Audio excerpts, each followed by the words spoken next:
What's up, you guys? Rod Natty Nate talking to you here, and I wanted to make a quick little video on maybe some tips on becoming vegan.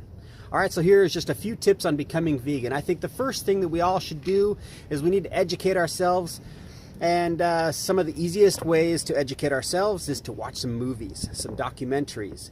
Those movies being Fat, Sick, and Nearly Dead, Forks Over Knives, Cowspiracy, What the Health, Food Inc., Earthlings, and Dominion. If you were to pause that and go back, write those down. If you haven't written those down and you don't know what those are, all of those videos there will definitely be enticing on becoming vegan. Some other tips I have here. Learn how to read labels.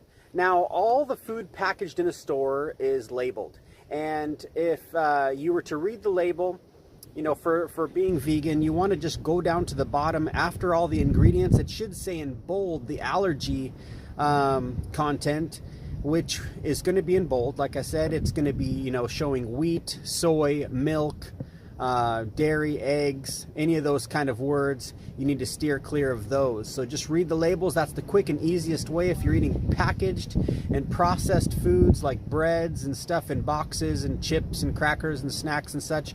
Read the labels. That way you make sure that down at the bottom under the ingredients it says contains wheat. You're good. There's no milk. There's no eggs. When it says contains wheat, you're good to go. Another thing I would mention would be to eliminate all animal products. Just get the animal products out of your diet. That's simple. That's simple and easy. No meat, no cheese, no dairy, no eggs. Nothing with a face, nothing with a mom, nothing that crawls and moves. Those are the best bet. You know, insects and such, right? Might as well just steer clear of all that kind of stuff, if you even eat insects, I don't know. But get rid of the animal products. That is definitely a great tip on becoming vegan. And then replace those foods with maybe some transition foods. They've got a lot of transition foods out there. They've got, you know, mock cheeses, mock milk, you know, different kinds of milks, cashew milk, almond milk, hemp milk, soy milk, rice milk. There's all kinds of different milks. There's all kinds of different cheese brands. I prefer myself a Chow brand for, you know, the melting purposes. My kids seem to really like it. I don't necessarily eat that cheese, but it does taste pretty good. So there's definitely some different substitutes that you can use out there. Meat substitutes as well. There's sausages, there's ground beefs, there's chicken, there's fish, there's all kinds of different transition foods. So find those transition foods. That way you can kind of, you know, shift over a little easier. You can still have your burgers and pizzas and such, stuff like that. Another thing I would suggest is be prepared. Be prepared for, you know, your day. You know, if you're going to go out for a little bit, make sure you have stuff that you're going to need for feeding yourself. You know, say different fruits, vegetables, dips, dressings, whatever you like to bring with you.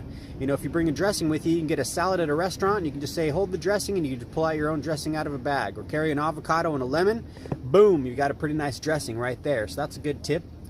Also, you want to be prepared for questions. You might be asked questions from your friends and families. Hey, why are you doing this? What? You're not eating any animal products? Well, you're not drinking any beer? You're not having any cheese? You're not...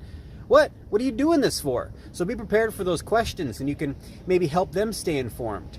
That's another tip, is to stay informed. So read some of the research that some of these medical doctors and bariatric surgeons are putting out.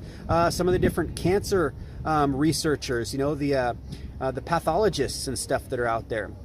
There's some really good information. There's some people, you know, basically making some serious changes within their own mind, going vegan. You know, they maybe say one side, you know, constantly pumping, you know, good, healthy, lean meats, and then once they start to get informed, they realize that even these lean meats that they're suggesting are not the best for us.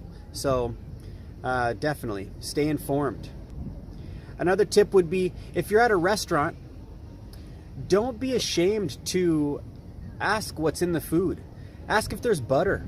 If you want to be oil free, say, hey, is there oil in that? Can I get that without oil? Would you mind maybe getting that for me without butter? Ask those kind of things. Butter, they're going to sneak in. They're going to sneak that in a lot of different areas, and you want to steer clear of that. Another thing that you could do would be to Picture your pet being mutilated. I know it's kind of a graphic one, but if we could picture our pet being mutilated and devoured by our neighbor, or packaged up and being in the store, maybe just put on those glasses for a moment, and when you're in the supermarket, picture those animal products that are wrapped up nicely in the cellophane over styrofoam being your pet. And now picture the people that are purchasing those cuts purchasing your pet. If we can picture that, I feel like that will really help us, because we all love our pets. That means I feel that all of us have a vegan heart. We are living in the 21st century, right? And we do not necessarily need these animal products in our lives to thrive and stay healthy. So just a few tips for you guys if you are thinking about going vegan.